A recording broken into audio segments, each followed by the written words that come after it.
on another episode of theNSider. Sorry, I know I was going to mess up.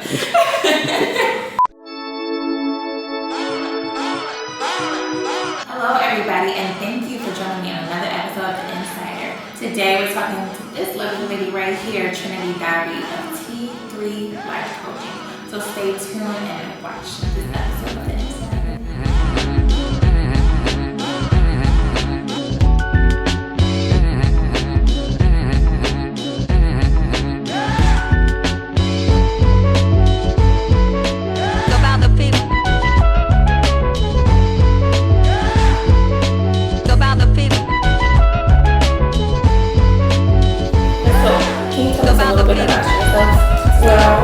I'm currently a social worker at the Chicago Children's Advocacy Center, and I also have a life coaching company by the name of T3 Life Coaching. Great. So, can you start off by just telling us a little bit more about T3? That's your company. Yes. T3 Life Coaching, it stands for Target, Transform, and Thrive. The target is identifying, the issues or problems in your life, whether it's personal or an individual, family. The transform is actually the process of identifying what we can do to fix those problems, eliminate those problems, enhance any skills, and develop any skills. And then the thrive portion is acting on the goals we have set and making sure that you accomplish those goals. So it's kind of a 3-tier process how I work with my clients. Identify, set up a plan, and then execute.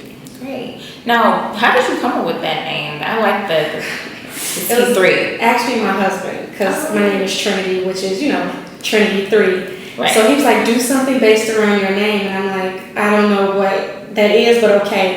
And I literally was sleeping one night, and I woke up in the middle of the night, and I grabbed my journal, and I literally wrote down Target, Transform, and Thrive. But at the time, I didn't have the basis. I didn't have any concept. But that's what stuck to me as far as the process that I wanted to go.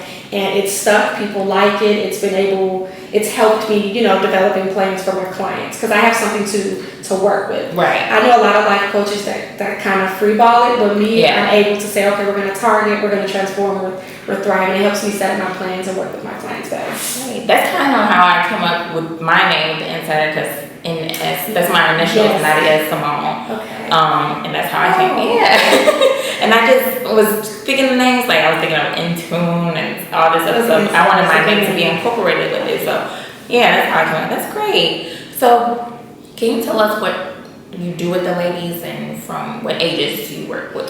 13 to 25. I will go over 25, but with older clients, I have a sit down with them to make sure that they don't need counseling versus life coaching. I've had a lot of people confused about the two. Counseling is more clinical. It's client-specific based. There may be a diagnosis in hand somewhere, a prescribed medication of some sort. Mm-hmm. Life coaching is just more peer support, direct peer support, and having, not like a friend, but having someone who can identify issues with you and help you. Not do it for you, but help you. Counseling is kind of, they do a lot for you to get you to realize what's going on. Life coaching is more, I know I have these issues, but how do I go about fixing those issues? That's where I come in and I identify, okay, you want to go back to school? Okay, let's figure out what you want to go back to school for. You want to be a doctor? Let's figure out the process to becoming a doctor. Great.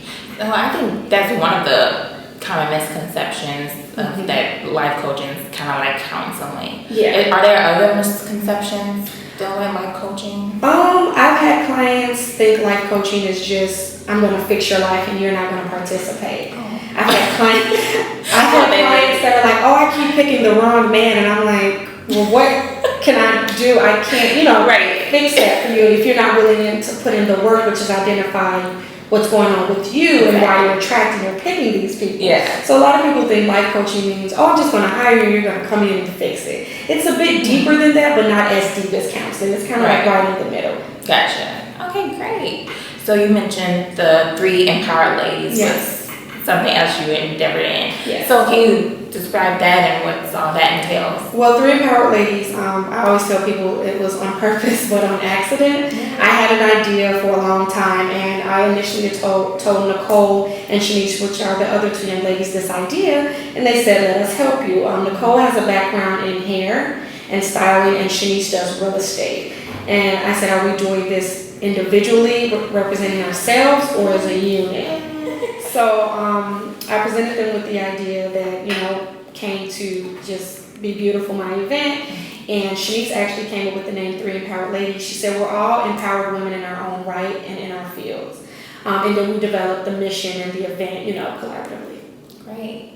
So let's talk about this event that you had. Baby. It was guys, this was a great event to attend if you're an entrepreneur, thinking about becoming an entrepreneur, or just, trying to connect with other entrepreneurs or just people you have joined businesses with. It was fabulous. I loved it. Thank you. It was. I was very nervous about the event because I tell people all the time when planning an event, ticket sales do not happen until days before the event, unless you're like Beyonce or Barack or Jesus.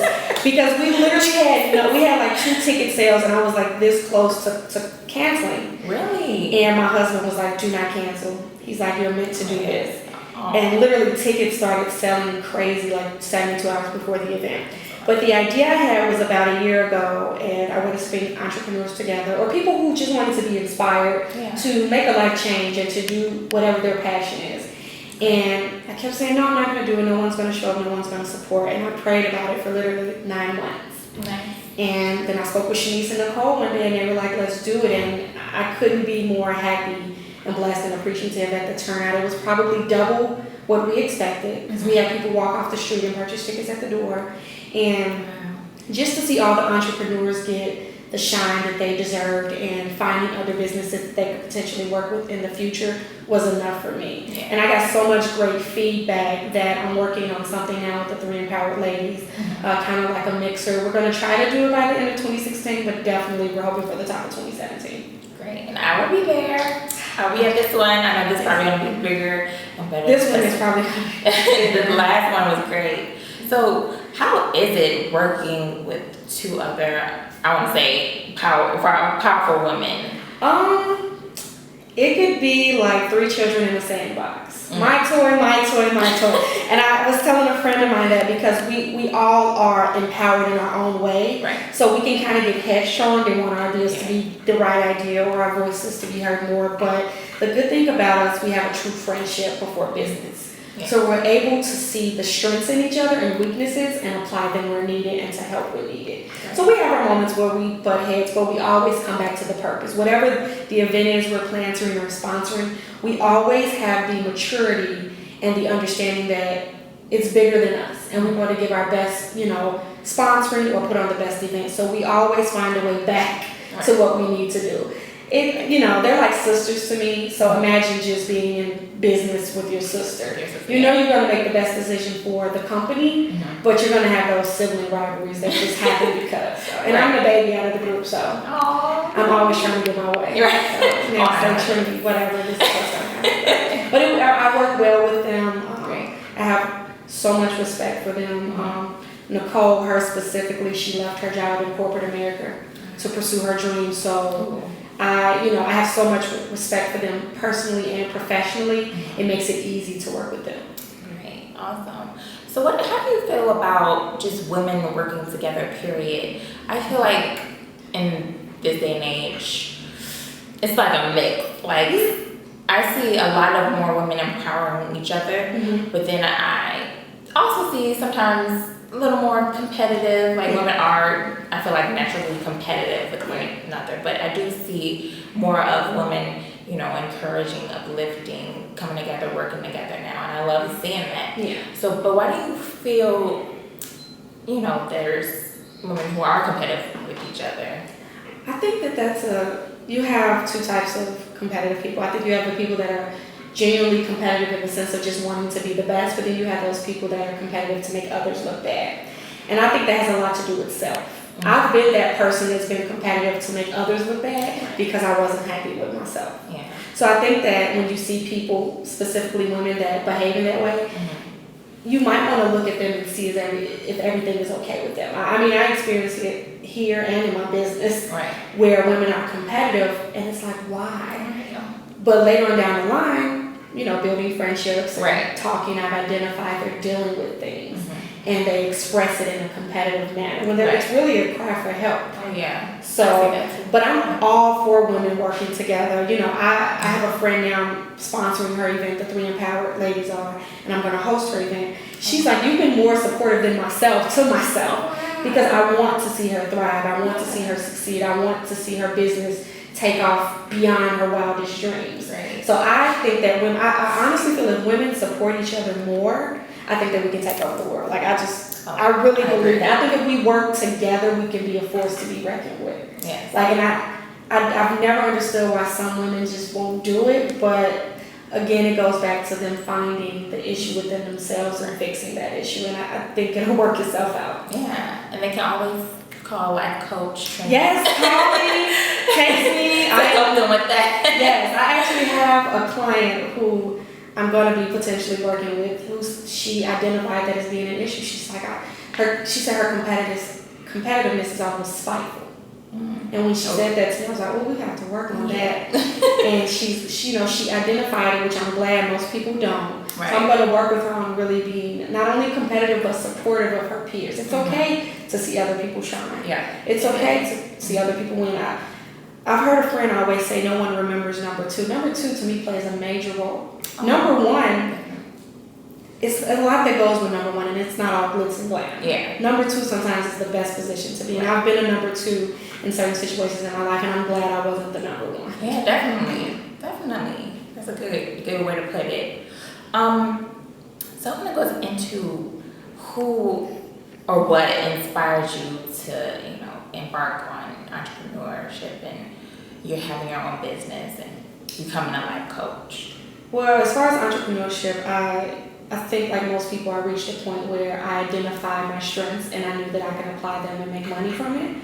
But as far as being a life coach, I grew up in a home of not, the best circumstances. I had a mother who was addicted to cocaine and a father who struggled with alcoholism, a sister who left home very early, and, brothers that were incarcerated. And I always think to myself, what if I didn't have the people that entered my life at the right times to keep me on track. I always say I could have been that young girl that got pregnant early. I could have been the young lady that got addicted to drugs early and alcohol early, or been, falling victim to promiscuity in the streets. And, I've made some bad decisions in life, but luckily I've always had people to come in and say, let's veer this way. So I've always wanted to be that for someone else. I see a lot of young girls, in my community, in the center I work at, that are just lost. And I've taken a vow to put that on my back and say, I'm going to do the best that I can to be that person, even if it, burns me out. I want to be that person that can make an individual say, you know what, instead of going that way, I'm going to go this way. And, make better decisions.